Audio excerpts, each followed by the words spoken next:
বিসমিল্লাহির রহমানির রহিম। আসসালামু আলাইকুম। লিটাস রেসিপিতে সবাইকে স্বাগতম।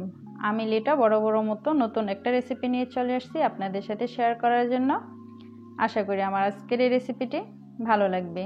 আমার আজকের রেসিপি হচ্ছে বেগুন ভর্তা। একদমই অন্যরকমভাবে একটা বেগুন ভর্তা।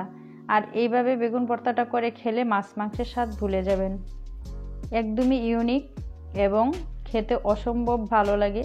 শীতের সকাল কিংবা দুপুর যে বেলাই হোক না কেন গরম ভাতের সাথে এই রেসিপিটির তুলনা নেই। তো চলুন আমি কিভাবে বেগুন ভর্তাটা তৈরি করি সেটাই শেয়ার করি। তো আমি এই বেগুন ভর্তাটা করব একদম ডুবো তেলে বেগুনটাকে ভেজে। তার জন্য আমি তেল দিয়ে দিয়েছি পরিমাণ মতো। আমি 6 কোয়া রসুন দিয়ে দিয়েছি। আপনারা আপনাদের বেগুনের পরিমাণ মতো দিয়ে দিবেন। আমি 7টা কাঁচামরিচ নিয়ে নিয়েছি। কাঁচামরিচগুলোর আগাটা আমি একটু চাকুর সাহায্যে কেটে নিয়েছি, নইলে তেলের উপর দিলে এটা ছিটে আমার গায়ে পড়ে যাবে।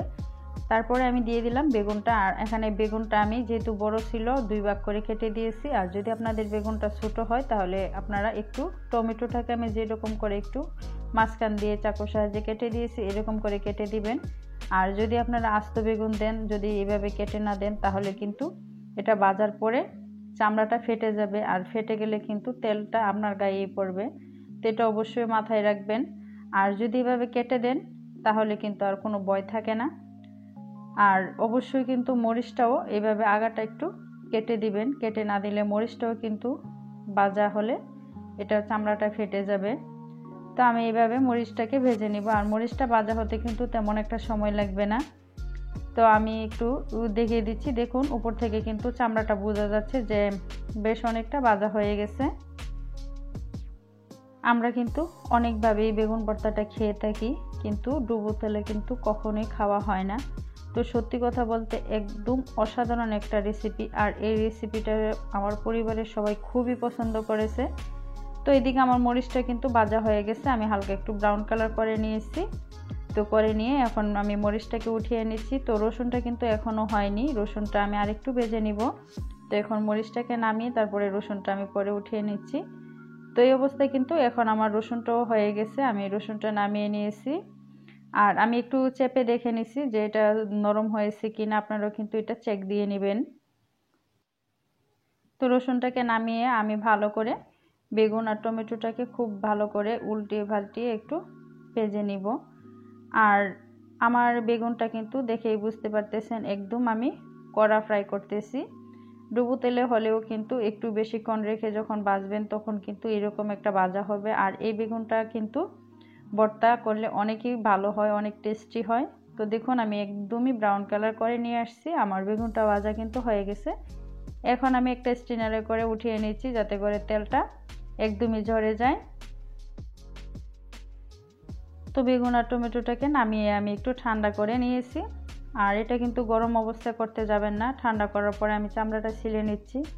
যেহেতু ভর্তা করব আমি এখানে কিন্তু কাঁচা পেঁয়াজ নিয়ে নিয়েছি আর কিছু ধনেপাতা নিয়ে নিয়েছি, কারণ ধনেপাতা ছাড়া কিন্তু ভর্তার কথা ভাবা যায় না। আর বেগুন ভর্তাতে আমার সাধারণত এটাই ভালো লাগে যে আমি কাঁচা পেঁয়াজ দিয়ে ভর্তাটা খাবো।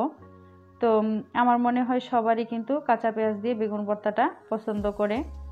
তো আমি একই রকম করে 2টা বেগুনি ছিলে নিয়েছি। তো আবার এইভাবেই আমি টমেটোটাকেও চামড়াটা ছাড়িয়ে নিব।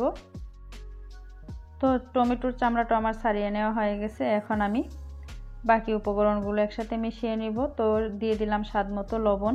লবণ দিয়ে আমি পেঁয়াজটাকে আলতো করে একটু মেখে নেব। খুব বেশি কিন্তু আমি মাখবো না, এতে করে পেঁয়াজটা নরম হয়ে যাবে। আর এই বেগুন ভর্তার সাথে কিন্তু পেঁয়াজটা নরম হলে ভালো লাগবে না।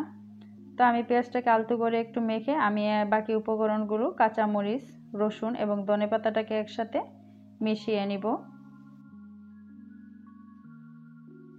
তো আমার মেশানো হয়ে গেছে। এখন আমি বেগুন আর টমেটোটাকে একটু হাত দিয়ে বাকি উপকরণগুলোর সাথে মিশিয়ে নিচ্ছি। আর আমার মনে হয় কি বেগুন ভর্তাটা একটু হাত দিয়ে করে নিলেই ভালো লাগে, তাতে করে ভর্তাটা স্বাদ দ্বিগুণ হয়ে যায়।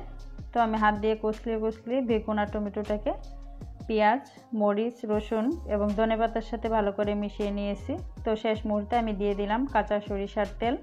যদিও এটা আমি ডুবো তেলে ভেজে নিয়েছি, তারপরেও কিন্তু সরিষার তেলের জাজ থাকবে না, ভর্তা খাবো এটা কি হতে পারে। তো সেজন্য আমি কাঁচা সরিষার তেলটা দিয়ে দিলাম। আমার ভর্তাটা কিন্তু কমপ্লিট। এখন কিন্তু জাস্ট শুধু গরম ভাত নিয়ে বসে পড়বো, আর কোনো কথা হবে না। তো আশা করি আমার আজকের এই রেসিপিটা সবার কাছে খুবই ভালো লেগেছে। যদি ভালো লেগে থাকে প্লিজ সবাইকে অনুরোধ রইল একবার হলেও এই ভর্তাটা ট্রাই করবেন। অসম্ভব ভালো লাগে খেতে, অনেক মজা হয়। আমার পরিবারের সবাই কিন্তু খুবই পছন্দ করেছে। আশা করি আপনার পরিবারের সবাইও খুবই পছন্দ করবে।